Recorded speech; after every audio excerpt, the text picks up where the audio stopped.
Hello, my name is Erica, and welcome to this week's Battle Report on Tried and True. Special thank you to our patrons who support our channel. It's a huge help. Thank you so much.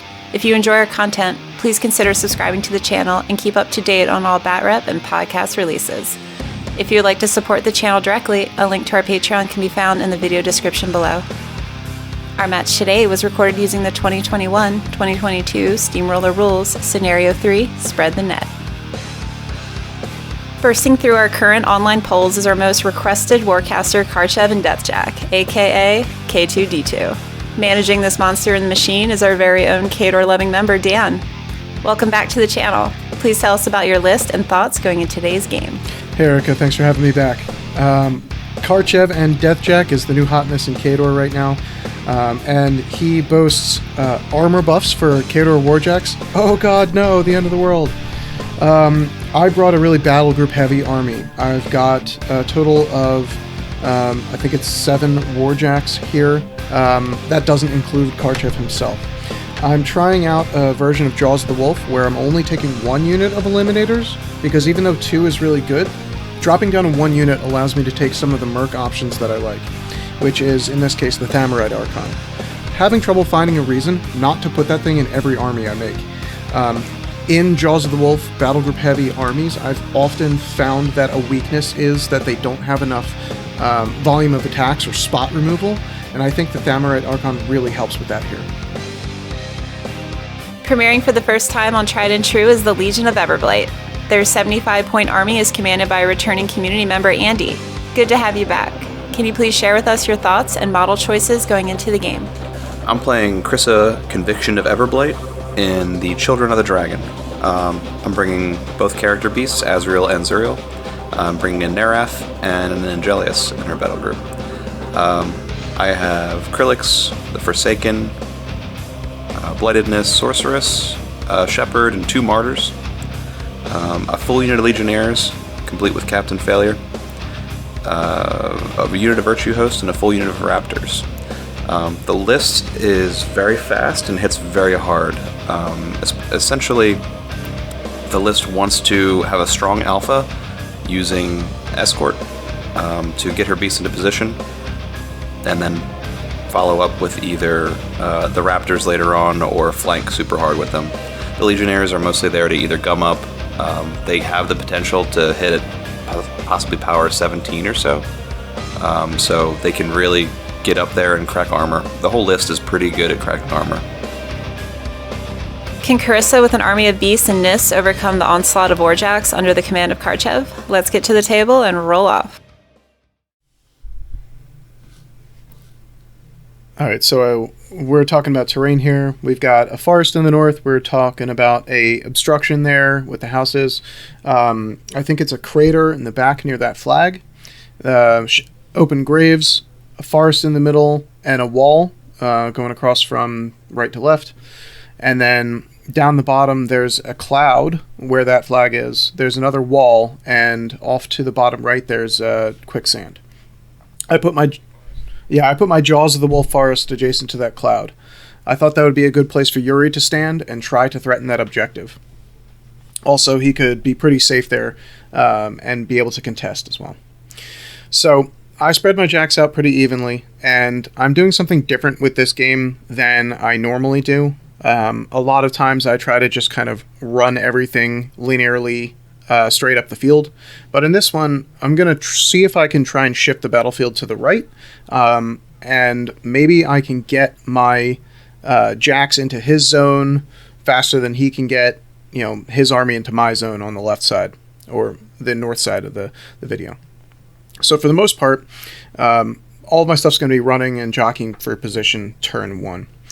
Notably, the Kodiaks run 2 inches further than Juggernauts do, which I think is really, really valuable in this kind of army.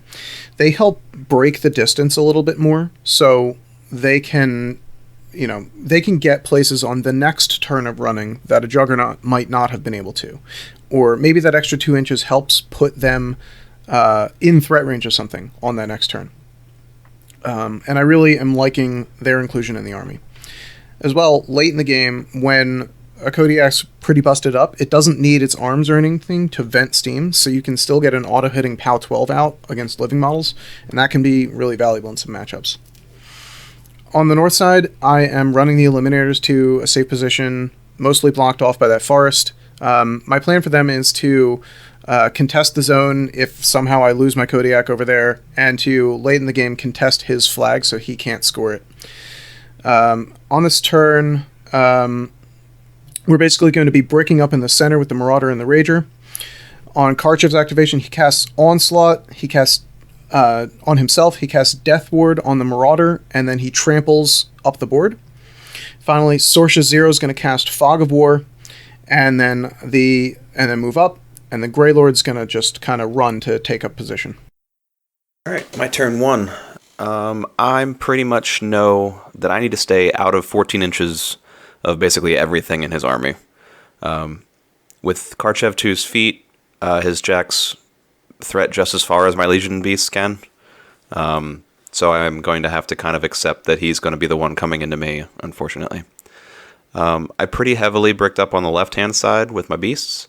I wanted to have a strong presence in my rectangle zone here behind that wall. I think I'm starting out with Kryssa here. She's going to throw Ignite onto the Raptors. Do I do anything else? Oh, nope, we're going with the Legionnaires first. They're going to run up. If I lose one or two of these guys, it's not a big deal. They have Vengeance, so it's good to get them up the board quickly. They also get angry. They get +2 strength and armor and Pathfinder once one of them dies. So it's kind of good to have at least like just one die every turn just so they're fully capable. They're only power 10s naturally, so they're not really going to ding anything up unless I throw Ignite or Feet or they get angry. That Kodiak threatens forever. I'm going to just run Azrael up to make sure that he doesn't get one-rounded. He's hiding behind a bunch of Legionnaires. I'm going to do something a little cheeky with the Virtues. They're going to press forward. They're going to do some assault shots. Just hoping to drift on some actual warrior models that might matter. Getting a drift on Sorsha is always funny. Regardless, I'm going to leave some Scathers out. Getting an extra damage or two can be nice. Forcing them to run through and be corroded and taking a damage or two over the course of the game can matter sometimes. I think I just drift back and on the box. I think this third Virtue just runs. Virtues are really, really good. Not so much into this matchup, unfortunately, but if your enemy has any single wound infantry, they can just deny whole swaths of the board. I'm running out with my Raptors. I'm baiting with one Raptor up there to force his Kodiak to come up a little bit if he wants to come delete it. I'm thinking with the rest of the Raptors being power 12 Weapon Masters with Ignite, they can probably one-round that Kodiak on cavalry charges. I'm just going to run up with this Sorceress behind that wall. She feels pretty good. Zuriel's going to get centrally located. This whole time, I am still unaware that my enemy has Cossacks. You'll notice that very soon. Here's a fun little play where I fit the Neref right in there in the middle of my Legionnaires, and that's where he is now because wings are absurd. Krelix moves behind Zuriel, Shepherd moves behind my Angelius, and I throw an Arc Node on the left side of the board. Most of my work models are pretty safe this turn, and I've kind of bubble wrapped my army waiting for him to feat and come to me. I totally forgot to get a lot of my Fury out because I don't play Hordes every day. So Dan was gracious enough to help me out and let me rile my beasts up when I needed. Kryssa walks up finally. She's going to put Repo 3 onto Azrael. And then she's finally going to cast Ignite on the Raptors there. I needed to make sure that everybody was in 6, so I had to go with everybody before her. I run up with my Forsaken and my Succubus, and there we are. All right, Khador turn 2. I'm going to ambush this turn, because everyone remembered that I had 2 units in this army, right? I set up my Cossacks in the back right corner over here to get a line on trying to shoot out his support solos, the Shepherd, the Archnode, the Spell Martyr, and the flying cavalry solo as well.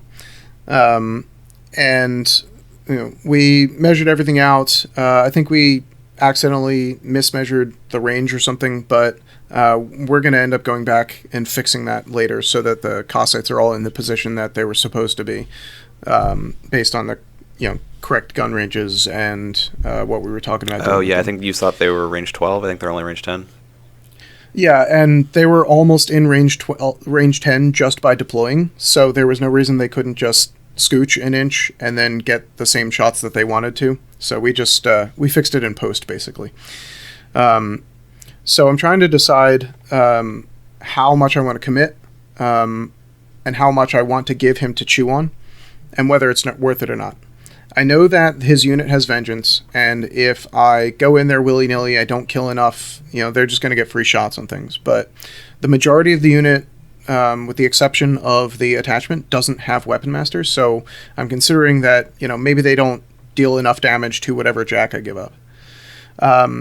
My Death Ward target early on usually depends on which of the jacks I think is going to be least valuable later in the game. That's the one I'm looking to throw away.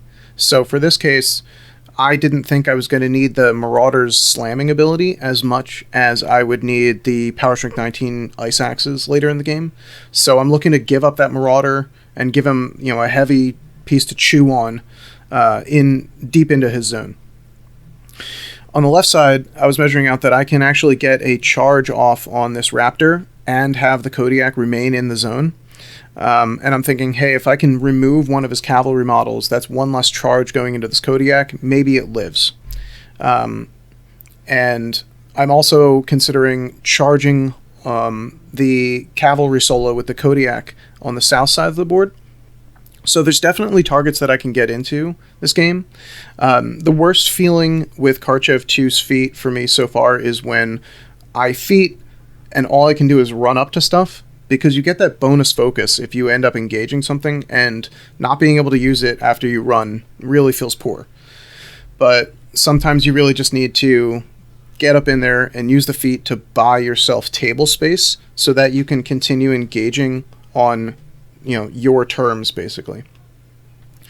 At one point I'm talking about how far I can back up, towing the kill box, and I realized that I'm not going to be able to extend my control range quite as far as I want it to get good coverage, and that the best place for me is probably going to end up being stuck behind that wall there. So now we're actually coming to the end of the control phase. The Cossacks are actually deploying at the end of the control phase, and we're going to hit the ground running here. That's a lot of time in the tank, but I think talking through the turn and making sure I knew my activation order, before I got running was definitely a benefit for me. So, Sorcerer drops her Fog of War. Karchev's going to activate. He feats. He casts Full Throttle, and he casts Locked Horns the expensive way, because in this case, I can't rely on killing something with a melee attack with the jack. I need to get that spell out to survive the clapback, so I can't afford to try to get the spell for free. I can't bank on that. Sorcerer Zero is going to balance charge the Marauder and balance charge a Juggernaut, and I think it ends up being that I can't actually get that Juggernaut to do much, but I wanted that option available just in case I had to put it into something to finish off that cavalry solo. I'm going to try and protect Karchev with this Warjack by putting a Blizzard on it. Maybe I can block some line of sight if he gets some cheeky charges off or something on me, but mostly I'm keeping that piece in reserve for later. Let's see. Alright, so this is the part where I'm realizing that the Juggernaut I was expecting to be able to charge with something is probably not going to have line of sight. So that kind of feels bad, but it's okay. I'm expecting Sorcerer's going to be okay back there. She's far enough away from the fight, I think. Before I go in with any more melee attacks, I think I'm looking to move up the the Thamurite. Oh no, we're going in with the ambush attacks first. So we'll see. Putting the Cossacks on the board. We'll see what they get done. And it turns out they can usually kill a lot of things. The combination of backstriking, adding to the rat, and their new backstab ability really just makes them absolute monsters on the table.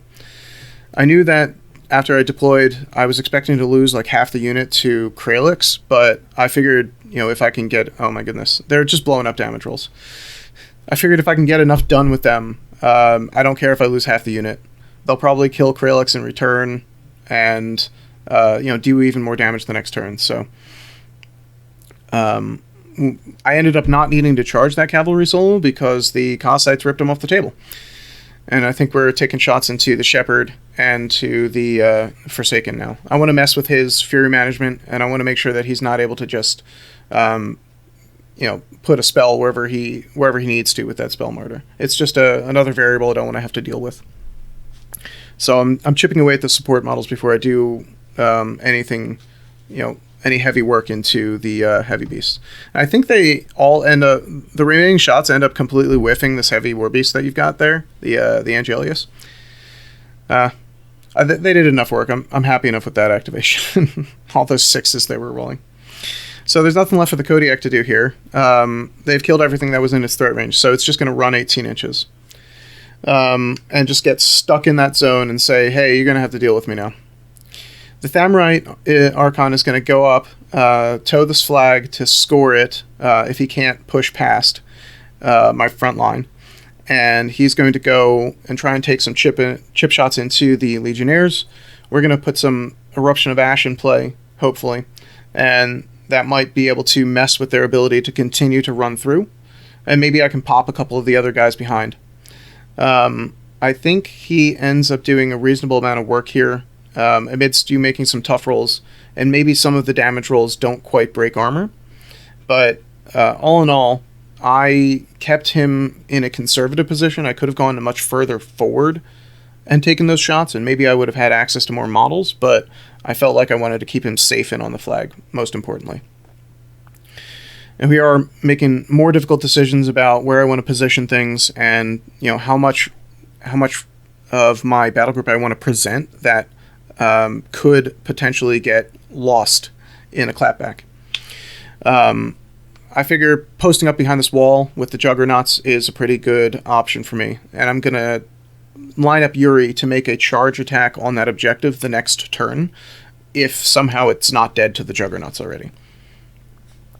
I'm drawing line of sight and getting a path for the Marauder to go in. It's going to make its charge attack. It gets a free focus when it ends up there.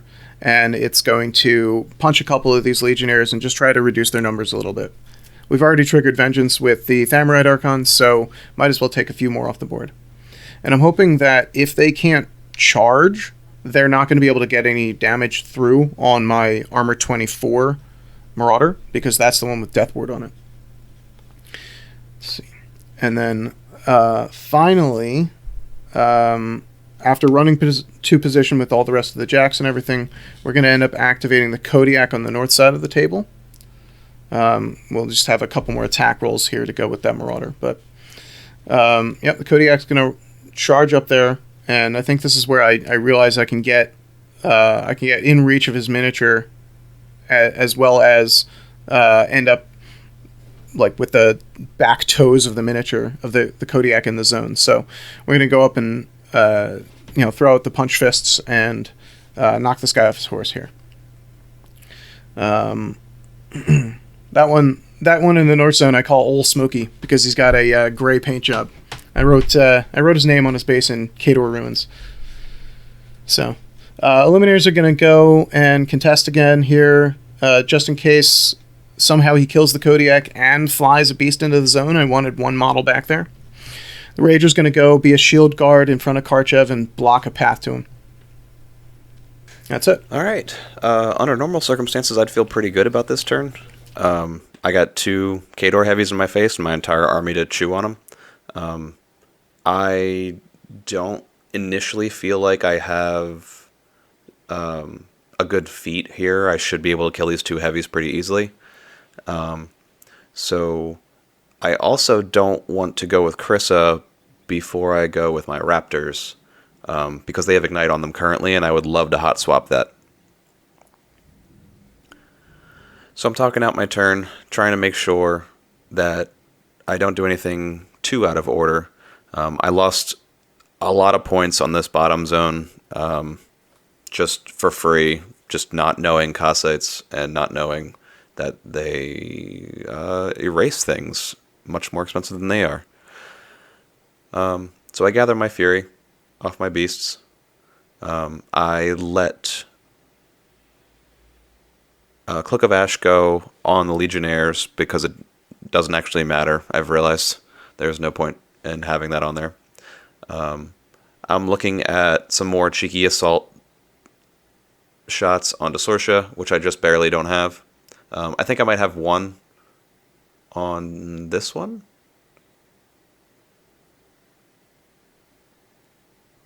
So I charge 10 inches. I shoot her with my AoE 3. I believe I miss. I deviate to the 2, 6 inches, and I'm all the way back in his deployment. So no luck on the deviation. Nothing in the way.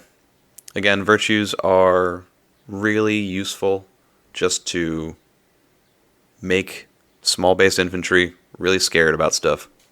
I think I attack, hit your support solo, and crank the damage roll and remove him immediately. So, what does he do? Free upkeeps? Yeah, he gives me a free upkeep, and he has guidance. Guidance is always good. Khador deserves guidance. I did not like losing him. I think I'm still deviating a little bit here. Yeah, I think that last one deviates and corrodes some dudes. Again, 1 point of damage on an armor 24 model is actually a lot. I think I'm going to go with the Raptors now while they have Ignite on them before I can swap it off. I'm kind of doing the math in my head on these Khador heavies in my face. I don't have any access to Blessed or upkeep removal, so I'm going to have to kind of deal with this armor 24 model. I'm not entirely sure how. So at this point in my head, I am thinking about feeding after I go with these Raptors. I think on average, they remove the Kodiak. It's 4 charges at power 12 Weapon Master.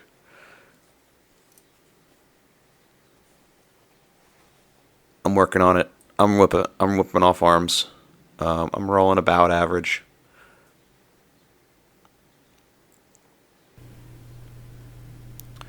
Yeah, I remember him taking a lot of damage from this, but you left him on maybe a couple of boxes. Yeah, I think maybe the first 2 attacks were a little bit below average. It was mostly a 50-50, I guess.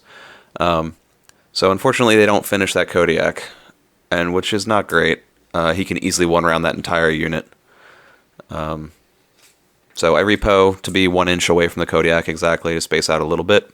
I run a 1-point Arc Node solo onto that flag to score it on my turn. I'm not sure whether that Kodiak is in 4 inches of that currently. It's not at the moment, I don't think. I remember getting upset that you broke one of its arms, so I couldn't chuck a raptor back at the spell murder. Kryssa's going now. She is hot swapping Ignite. I debated on where I wanted Ignite to go, and I ended up putting it on Legionnaires. With Ignite and her feat, which is +3 strength on my entire army in my control range, I essentially am power 17 on these very cheap and economical dudes. So I throw Ignite on them. I'm debating on what else I want to do with Kryssa this turn. I don't think she really wants to get in the fray. He was really only giving me 2 jacks to chew on. But I think it's going to take my entire army to try and get through them. So she just backs up, make sure she's not in the kill box. And I think I just leave my Repo 3 on Azrael.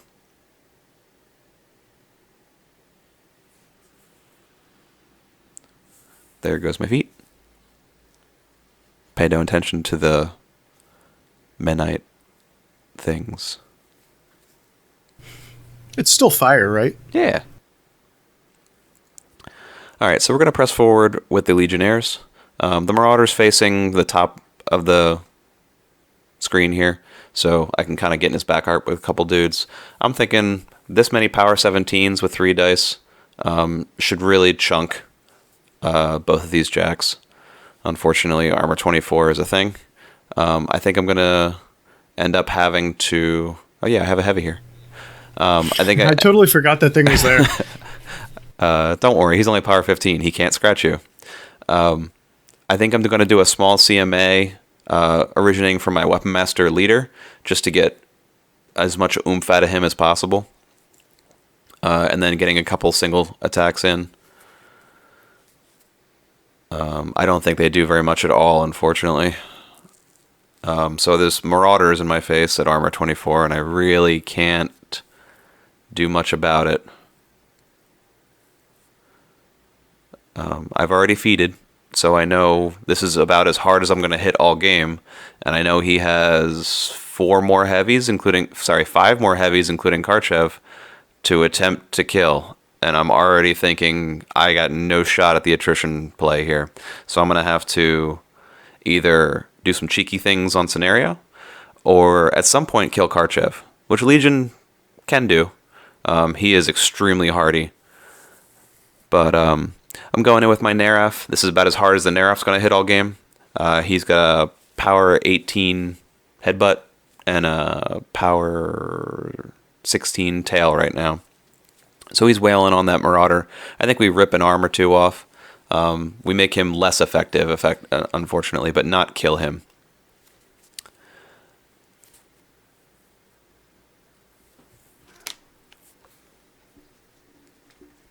We're going to go very hot this turn, trying to mow through these jacks.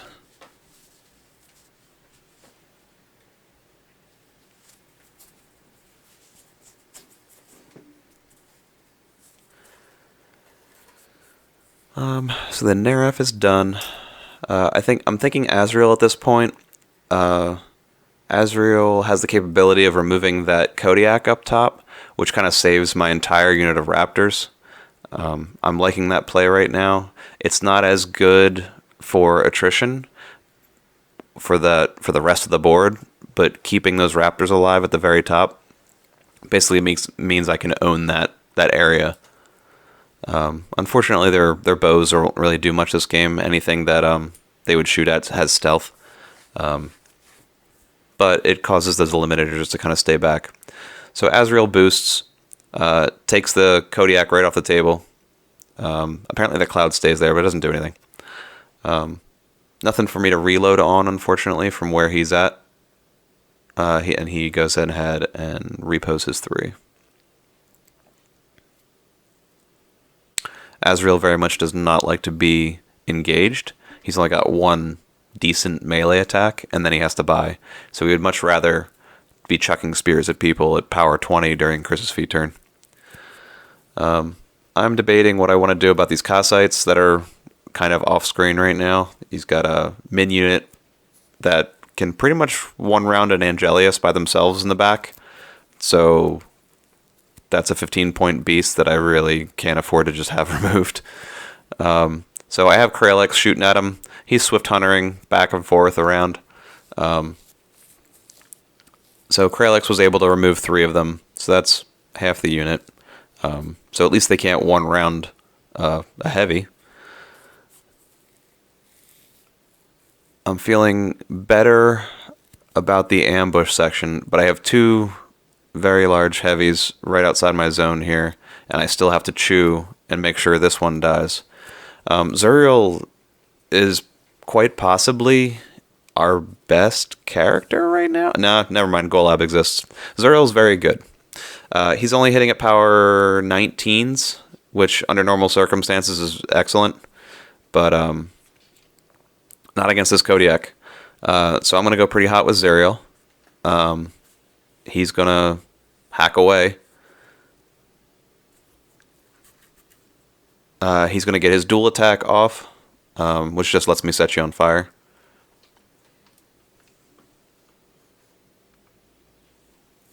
The good thing about Zuriel is he can kind of choose the column that he's damaging. So I can kind of carve out cortexes and arms as I see fit, to make sure that he's about as efficient as he possibly can be when he is hacking and slashing away. So as I realize he's may or may not actually finish this Jack, I can at least cripple it as much as possible as I go really hot on Zuriel.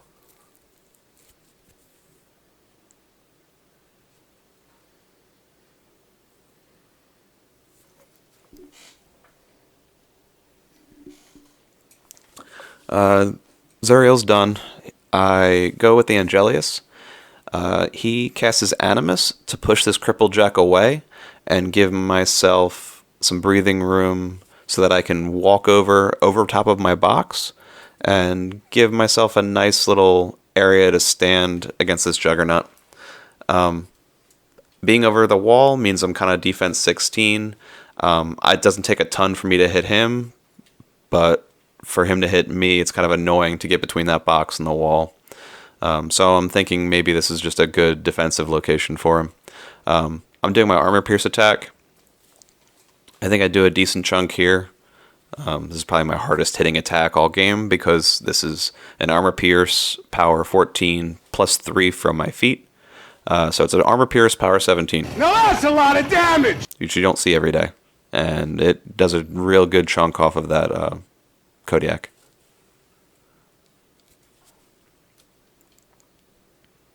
He has sidestep. He just repositions just a little bit.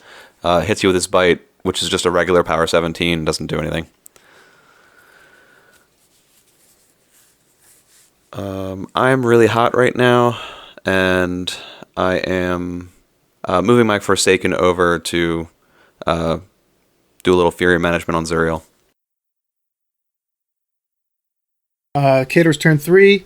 We are going to check for our continuous effects, and they're mostly going to stay. Turns out automatic damage gets around your armor stats, which is bad for me.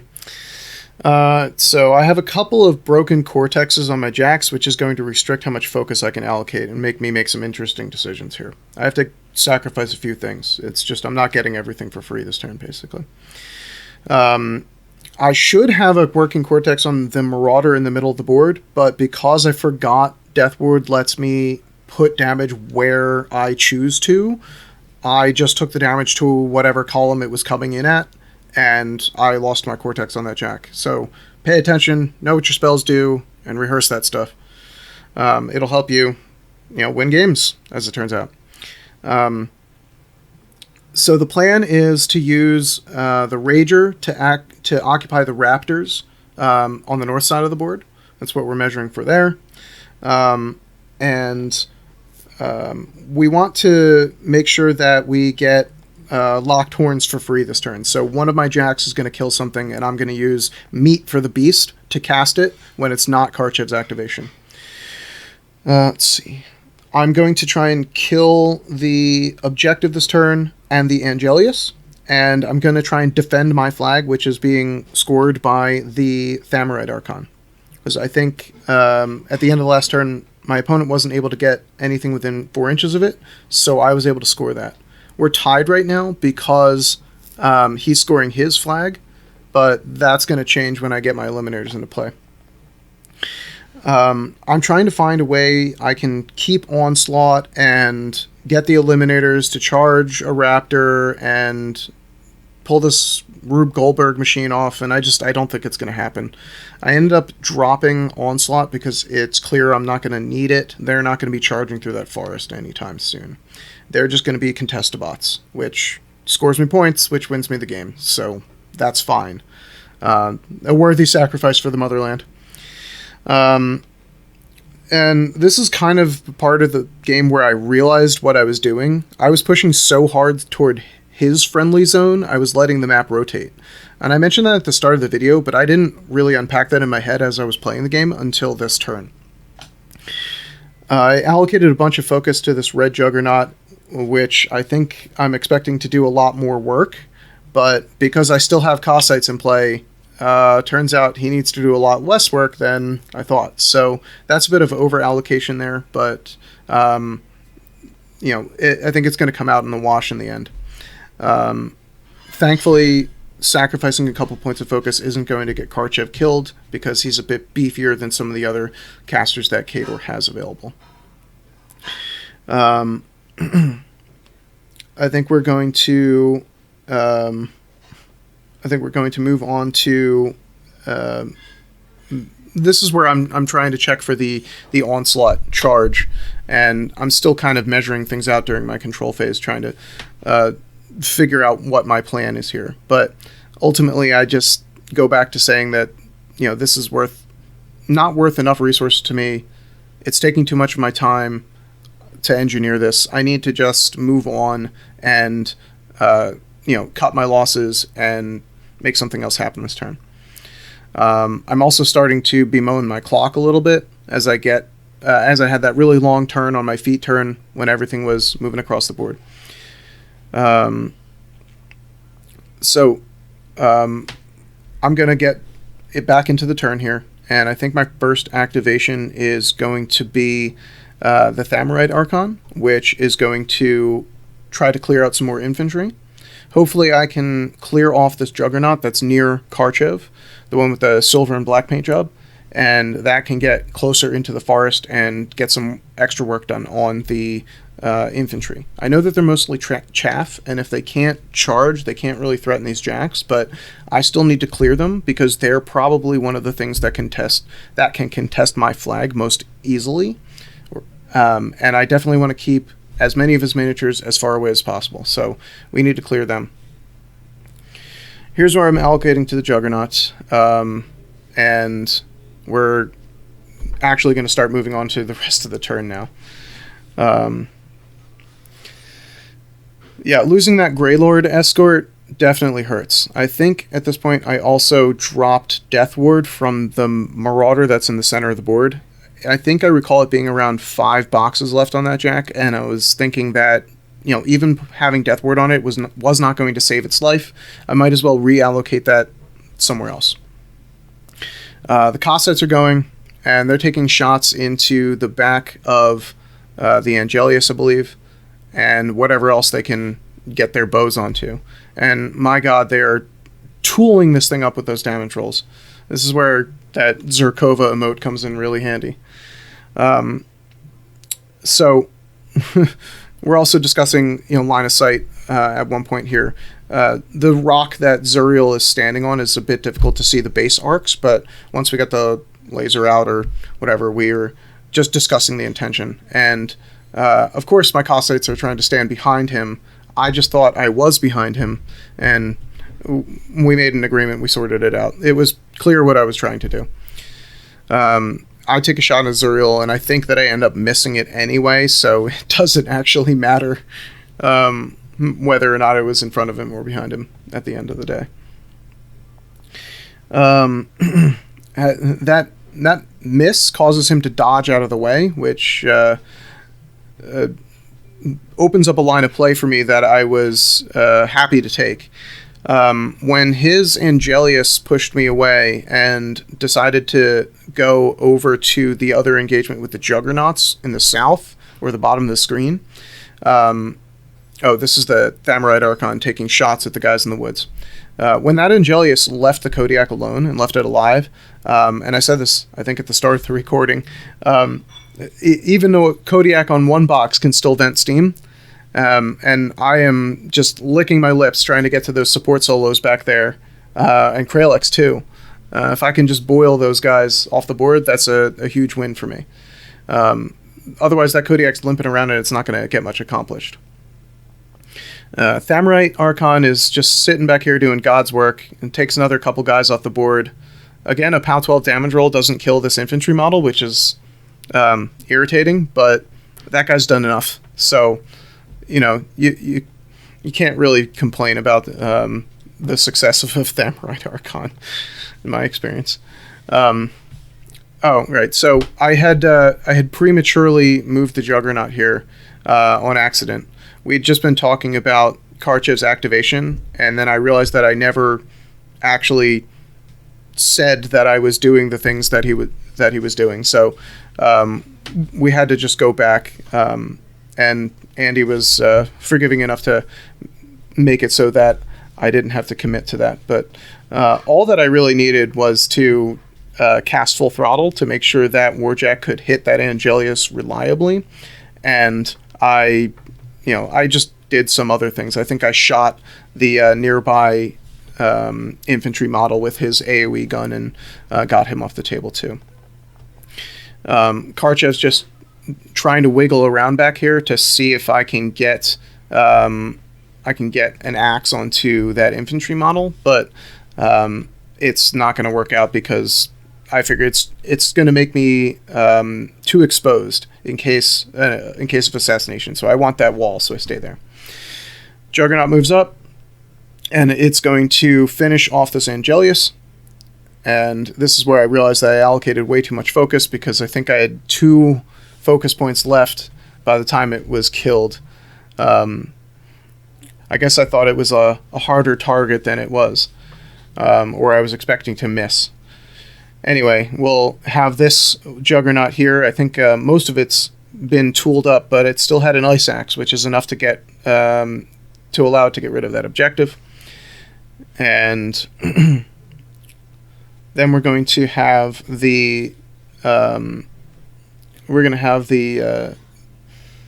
let's see. Oh yeah, this is where I get that Kodiak deep into enemy lines. So I'm going to vent steam, and we'll just position that cloud after the fact. And I pop off on those damage rolls against both Kralix and the support solo that was back there. I can't quite remember which model it was. It doesn't do much to Zuriel, and I think I take one shot at Zuriel, and I ding him for a couple points of damage, but it's not big. This is where we're going to send that Rager in. And in a risky play, I allocated an extra point of focus to it. So it's going to spend 1 to trample over these guys, and it's going to end up buying an attack on that Raptor. And we'll see if it blows up. The Mat 6 tramples are not ideal, and this thing's not in Karchev's battle group, so it does not benefit from Full Throttle, which is upsetting. So I rolled a 3, and I'd spent 2 focus, which means the Rager does not explode due to its unstable cortex. Next up, I realized that since I didn't kill any of these guys in the middle of the table, I really didn't want to just have them charge Karchev, and so I called an audible. I'm going to leave that Rager way out of Social's control range. I'm going to come up and boundless charge this Juggernaut and try to take a pot shot at one of them.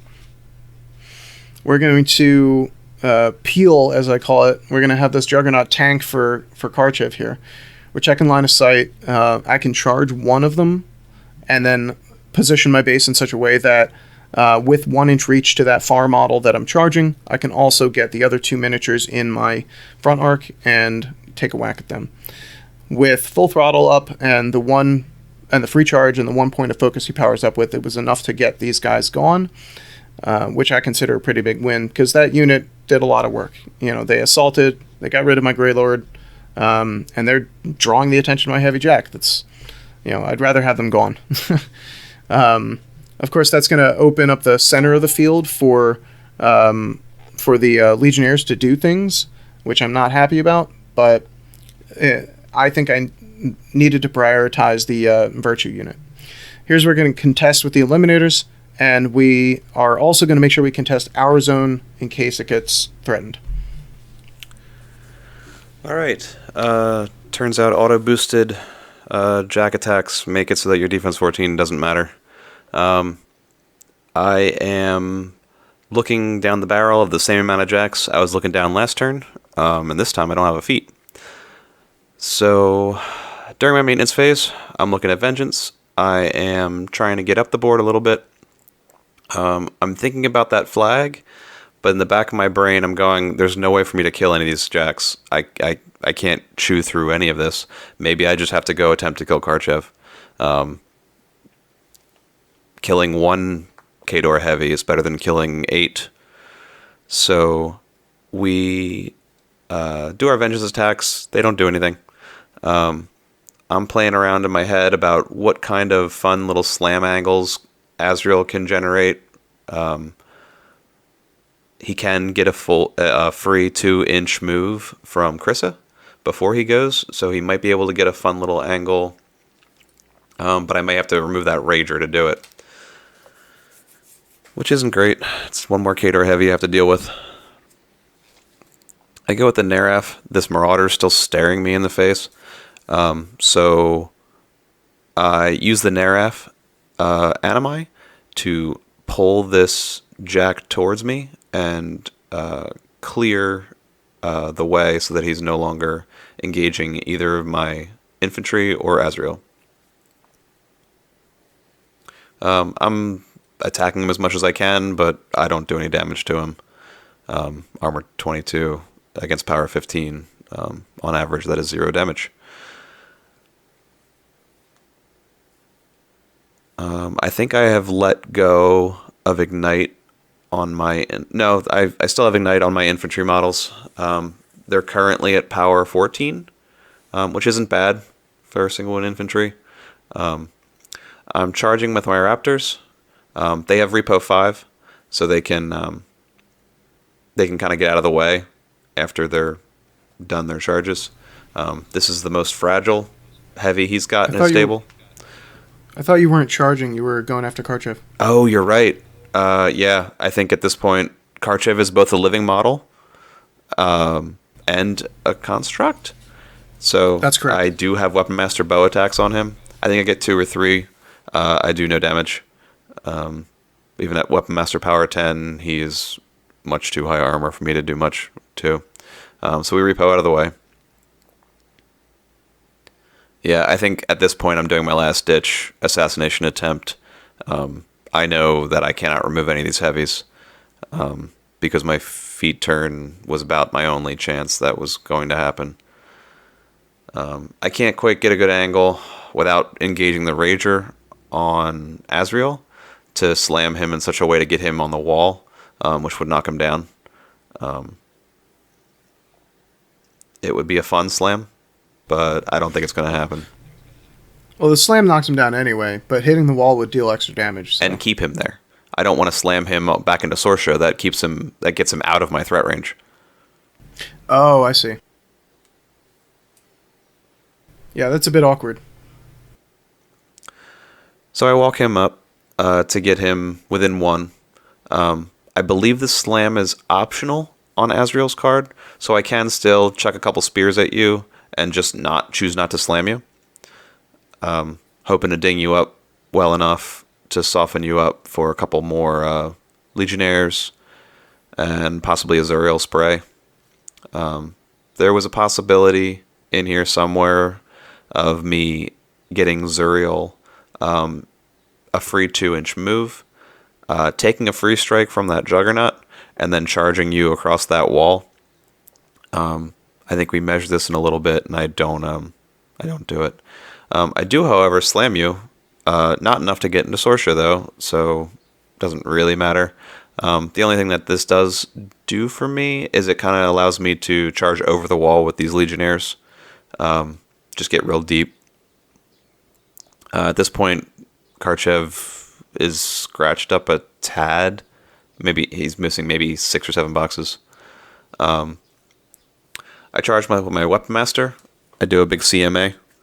So I think they're power 14 going into an armor 22. I need this to be a big attack here in order to cripple him. And I do a little bit here.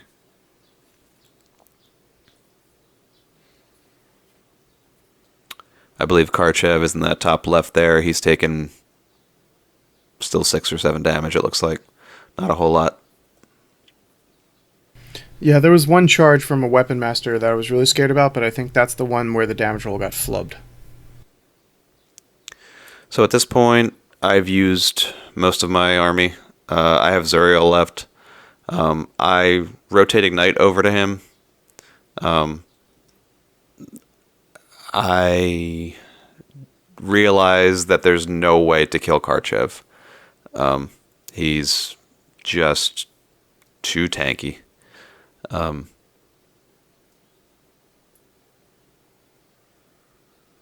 I charge Kryssa at a heavy because I'm running out of ideas.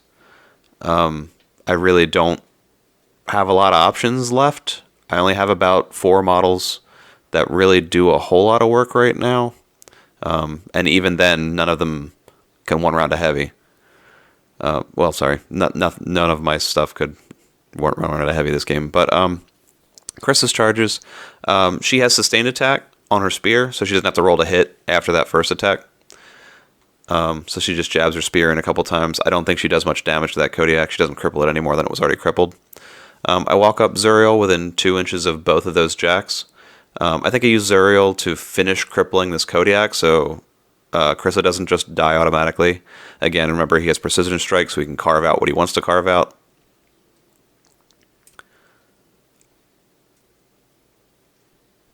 Then he starts buying attacks into this Juggernaut, trying to cripple it as best as possible, too. He's only hitting at power 18 now with Ignite, which, under normal circumstances, is a lot, but not against this list. I do crank a damage roll here or there, so I think I take out his right arm.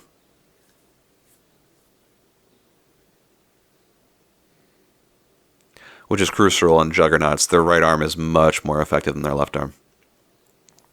I know you got his Cortex. I probably got his Cortex, maybe not his right arm. I run the Succubus up. I don't have a good position on this board right now. I am not contesting much. I believe the score is 3-0. 3-1. Sorry, I did. You contested that flag. There was a turn where you. That's right. There was a turn where you did score that flag. So there's a potential scenario win on the table here. I think the score is a lot higher than 3-1 at this point. There's a shot of all my jacks being banged up to all hell.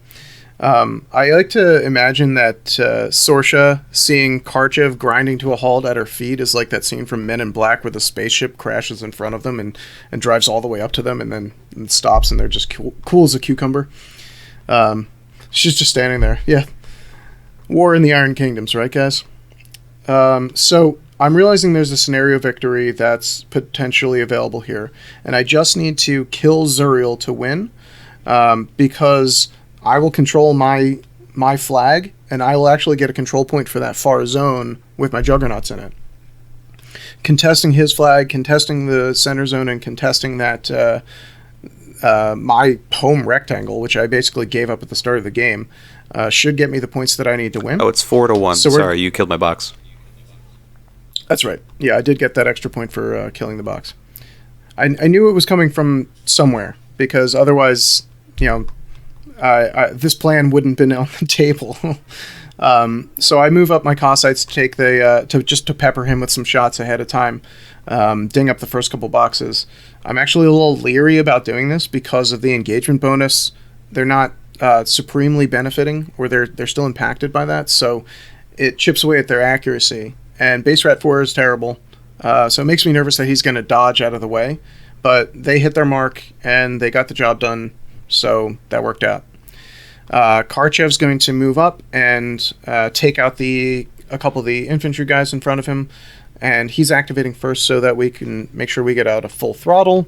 That way our jacks in the top zone are more likely to finish the job over there.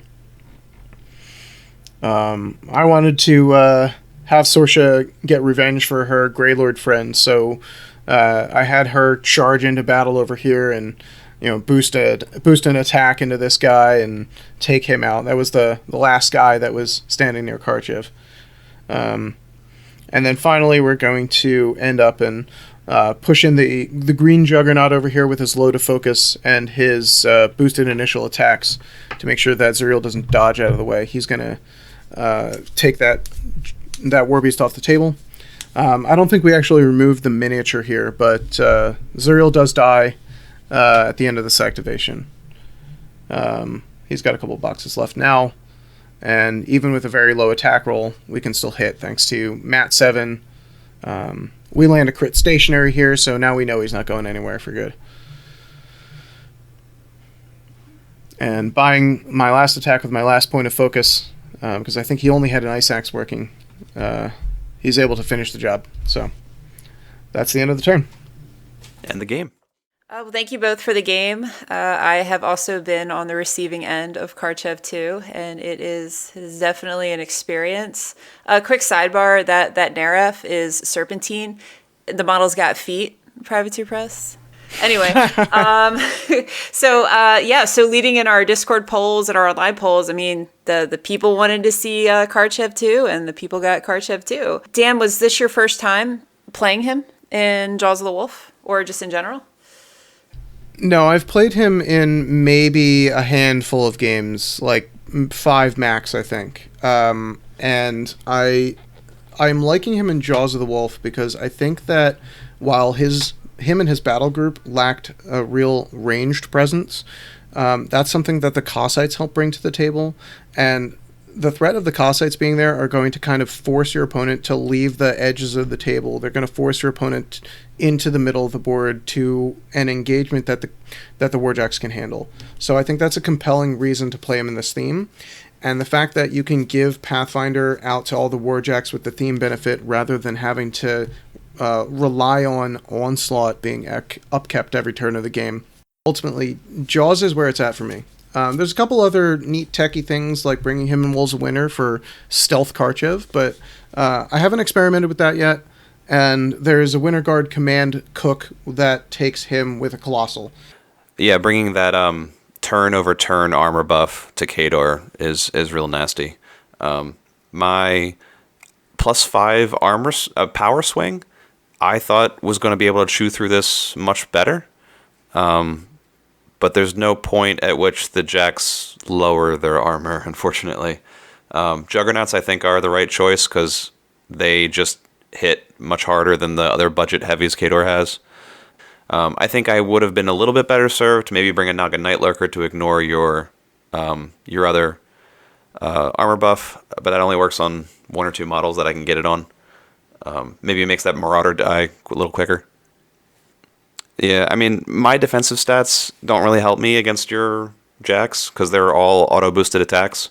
So defense 14 doesn't do anything at all, and armor 16 just melts.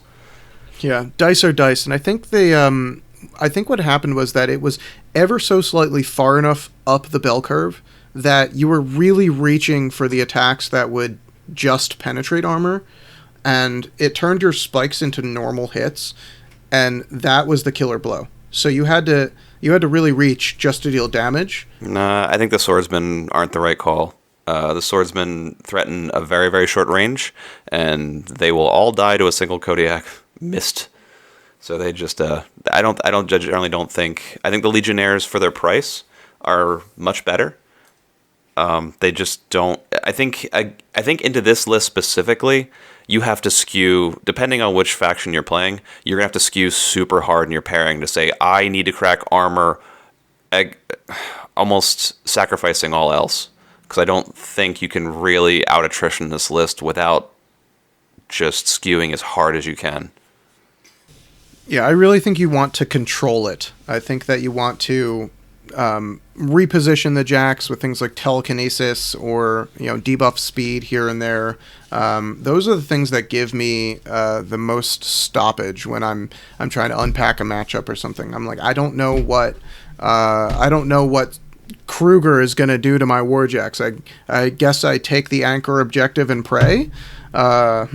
So closing statements. Karchev 2 is hot and new, and we love him in Khador because he's big and beefy. We always love our BC casters. Karchev 1's always been one of my favorite casters, and Karchev 2 does not disappoint. So he's a blast. Go play him. I love him. He's a lot of fun, and I had a lot of fun painting him too. Kryssa is still really good. I think she's probably our best generalist caster in Legion. She does a lot for war beasts, just from hitting power and positioning alone. And she does do quite a bit for infantry as well. She can deliver them with Ashen Veil. She gives them tough in her command range, which is always fun. In this theme, all of my infantry get Tactician while in her command range. Just a lot of cool little utility you can use.